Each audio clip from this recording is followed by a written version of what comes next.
Hey guys, this is Eric from Injective Labs. Today, I'm going to show you guys how to use the Injective Bridge feature on Injective Hub. This is extremely simple to use, and I'm sure you guys can get the hang of it very quickly. First of all, connect your wallet. You can click the connect button here. Obviously, I'm using MetaMask right now, so let's go ahead and use this. Now, in order for me to use this bridge for the first time for USDC, I'm going to set an allowance. Usually, you can just set the max allowance.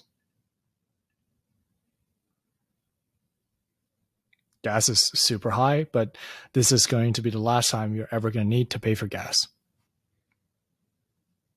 And now, the token allowance has been set successfully.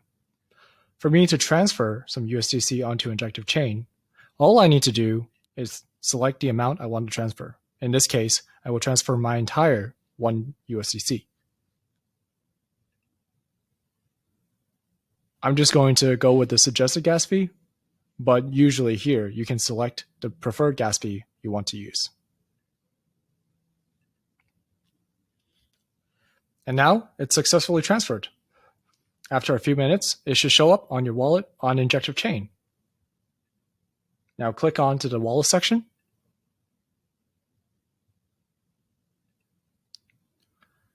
And now you can see that on Injective Chain, I have 1 USDC. Now, if we go to the Injective Exchange, it'll also show that I have a balance of 1 USDC. Happy trading!